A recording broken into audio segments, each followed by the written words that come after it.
Khamenei परमाणु वार्ता के दूसरे दौर के लिए तैयार भी दिख रहे हैं, लेकिन यह मुमकिन है कि इनके बीच की तल्खी खत्म हो जाए। इस पर संदेह बरकरार है क्योंकि दोनों देशों ने अपनी सैन्य तैनाती बढ़ा दी है। अमेरिका अपने सबसे बड़े युद्धपोत को ओमान की खाड़ी में भेज चुका है, वहीं ईरान ने हॉर्मूज में बड़ा सुरक्षा घेरा भी बना लिया है। इसी बीच अमेरिका मिडिल ईस्ट में अपनी सैन्य मौजूदगी बढ़ा रहा है। आपको ये तस्वीर दिखा रहे हैं। अमेरिका अब अपना सबसे बड़ा aircraft carrier USS Gerald R Ford वहां भेज रहा है और ये एक न्यूक्लियर पावर्ड कैरियर एयरक्राफ्ट है। ये कदम ऐसे वक्त में उठाया गया है जब अमेरिका और ईरान के बीच तनाव भारी गहरा है। अमेरिकी अधिकारी के मुताबिक जेराल्ड को मिडिल ईस्ट पहुंचने में 1 हफ्ता लगेगा। वहां पहले से अब्राहम लिंकन कैरियर और दूसरे युद्धपोत भी तैनात हैं। तो ये पावर टैक्टिक्स है जिसके जरिए दबाव बनाने की कोशिश यहां दिखाई दे रही है। वो तस्वीर भी हम आपको दिखा रहे हैं यूएसएस जेराल्ड की। और आप सोचिए, इसे भी Abraham Lincoln USS Abraham Lincoln के बाद भेज दिया गया है ईरान के बिल्कुल करीब। और इस बीच ट्रंप ने ईरान में सत्ता परिवर्तन की संभावना को खुलकर जिक्र उन्होंने शुरू कर दिया। उन्होंने कहा है कि अगर तेहरान में सत्ता बदलती है तो ये सबसे अच्छी बात होगी। सुनिए जरा क्या कह रहे हैं। Well, it seems like that would be the best thing that could happen. For 47 years they've been talking and talking and talking. In the meantime, तो देखिए, ट्रंप ने इशारों में साफ कर दिया है कि उन्हें ईरान में सत्ता परिवर्तन ही चाहिए। तो अमेरिका जिस यूएसएस जेराल्ड फोर्ड को अरब सागर में तैनात करने जा रहा है, उसकी खासियत क्या है और वो कितने दिन में पहुंचेगा, इससे जुड़ी सारी डिटेल्स आपको हम बताते हैं। तो ट्रंप ने इशारों में साफ कर दिया है कि उन्हें ईरान में सत्ता परिवर्तन ही चाहिए। तो अमेरिका जिस यूएसएस जेराल्ड फोर्ड को अरब सागर में तैनात करने जा रहा है, उसकी खासियत क्या है और वो कितने दिन में पहुंचेगा, इससे जुड़ी सारी डिटेल्स आपको ग्राफिक्स के जरिए देते हैं, जानकारी आपके सामने रखते हैं। देखिए, यूएसएस जेराल्ड मिडिल ईस्ट की ओर तेजी से बढ़ रहा है। ये दुनिया का सबसे बड़ा एयरक्राफ्ट है और 7 दिन के अंदर बताया जा रहा है कि अरब सागर पहुंच सकता है। ये एक न्यूक्लियर पावर वॉरशिप है, दुनिया का सबसे आधुनिक एयरक्राफ्ट कैरियर इसे माना जाता है। 1 लाख टन से ज्यादा का इसका वजन है। न्यूक्लियर पावर की बात करें तो 20 से ज्यादा साल ये बिना रिफ्यूल के रह सकता है। वहीं 75 से ज्यादा फाइटर जेट्स और हेलीकॉप्टर इस पर तैनात हैं। वो आपको बताएं कि EMALS सिस्टम, बिजली से जेट लॉन्च करने की ताकत, इसके अलावा 4.5 एकड़ का इसका फ्लाइट डेक है। 5000 से ज्यादा इसके क्रू मेंबर से आप समझ लीजिए पूरी सेना एक तरह से इसमें एक कॉम्पैक्ट सेना चल रही है। लेजर और एडवांस रडार टेक्नोलॉजी से ये लैस है। यानी ये कितना खतरनाक है और कितनी ताकत अमेरिका को दे रहा है, आप इस जानकारी से समझ रहे हैं। तो जानकारी तो हमने आपको दे दी। एक तरफ जहां डोनाल्ड ट्रंप ईरान में सत्ता परिवर्तन का ख्वाब देख रहे हैं, वहीं खामनेई भी अलर्ट मोड में है। प्रोपेगेंडा वीडियो जारी कर वो ट्रंप को संदेश दे रहे हैं कि अगर हमारे मुल्क की तरफ आंख उठाकर देखा तो जंगी जहाजों को धुआं बना देंगे, उन्हें धुएं में उड़ा देंगे। आप इस तस्वीर को देखिए, कैसे ईरान की मिसाइलें समंदर में तैनात अमेरिकी जहाजों को निशाना बना रही हैं। और ये वीडियोज हैं जो जारी किए गए, जो बता रहे हैं कि तैयारी कितनी पुख्ता।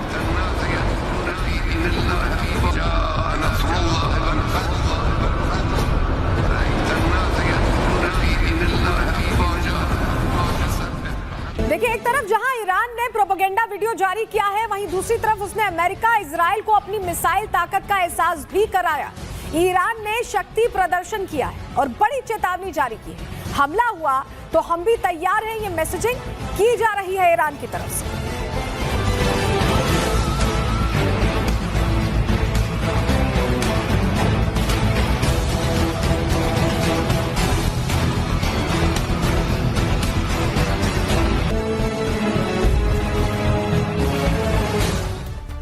देखिए, अमेरिका और ईरान के बीच जिस तरह का तनाव है, उसमें शक्ति प्रदर्शन दोनों तरफ से ही चल रहा है। लेकिन ऐसा पहली बार हुआ है जब ईरान ने खुलकर कह दिया है कि उसकी हिट लिस्ट में कौन कौन है, उसकी पूरी हिट लिस्ट जारी की गई। और ये ईरान की तरफ से मैसेज है कि अमेरिका इजराइल अगर आंखें तरेंगे तो उनकी भी तैयारी पूरी है। क्यों मैं ऐसा कहने, जो हिट लिस्ट है उसमें कौन कौन है, चलिए जानकारी आपके सामने ग्राफिक्स के जरिए रखते हैं, आपको बताते हैं। सबसे पहला नाम बेंजामिन नेतन्याहू का है, जो प्रधानमंत्री इजराइल के, और ईरान इन्हें बिल्कुल पसंद नहीं करता। दूसरा नाम भी मोसाद चीफ का है, यानी इजराइल से ही जुड़ी वो लिस्ट है।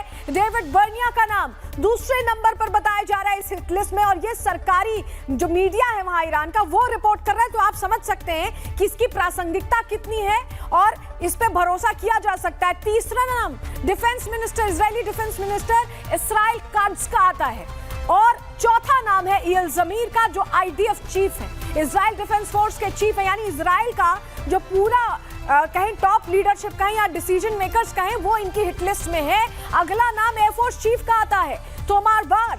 तो ये वो नाम है, समझिए ये हिट लिस्ट बताती कि इजराइल पूरा का पूरा टारगेट पर है ईरान के। अगला नाम मिलिट्री इंटेलिजेंस चीफ श्लोमी बाइंडर का है। वहीं इत्जीक कोहेन ऑपरेशन चीफ भी, इजराइल के जो ऑपरेशन चीफ हैं वो भी ईरान के निशाने पर हैं। यानी पूरी तरह से तैयारी ईरान ने कर दी है अमेरिका को मैसेज देने की, इजराइल को मैसेज देने की कि हम पूरी तरह से तैयार हैं और एक्शन जब लेंगे तो हिट लिस्ट के जरिए बता दिया है कि कौन कौन निशाने पर है। यानी इनका भी क्या कत्लेआम शुरू हो सकता है, ये सवाल अब चर्चा का विषय बन गए हैं। तो खामनेई के टारगेट पर पहले इजराइल है, और इस तरीके की लिस्ट पहले इजराइल जारी करता था, लेकिन पहली बार ईरान ने, देखिए ये देखिए, ईरान ने लिस्ट जारी की है। पहले इजराइल ये फॉर्मूला अपनाता था, अब ईरान ये फॉर्मूला अपना रहा है। इन तस्वीरों से आप समझ सकते हैं कि खामनेई की तैयारी किस लेवल पर है। ये हिट लिस्ट इजराइल के प्रधानमंत्री बेंजामिन नेतन्याहू के अमेरिकी दौरे के तुरंत बाद जारी की गई है। तो टाइमिंग से भी आप मतलब समझ जाइए कि मैसेज पुख्ता है। इजरायली पीएम नेतन्याहू ने ट्रंप के साथ मिलकर ईरान को घेरने की रणनीति तैयार की है। मतलब इन दोनों देशों ने मिलकर खामनेई के साथ डबल गेम खेलने की पूरी तैयारी कर ली है। नेतन्याहू का प्लान क्या है, चलिए ग्राफिक्स के जरिए आपके सामने हम जानकारी रखते हैं, आपको बताते हैं कि हम क्या कहना चाह रहे हैं इस पूरे मामले में।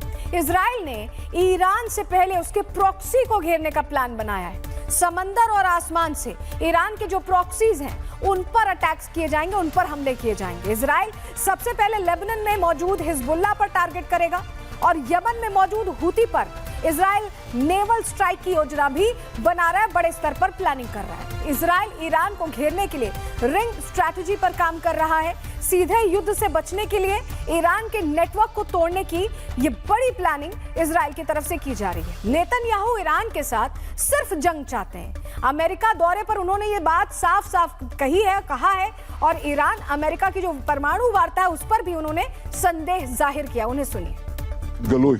כמובן השיחות התמקדו בכמה וכמה נושאים, אבל למעשה במשא ומתן עם איראן. הנשיא חושב שהאיראנים כבר למדו אם יש להם עסק.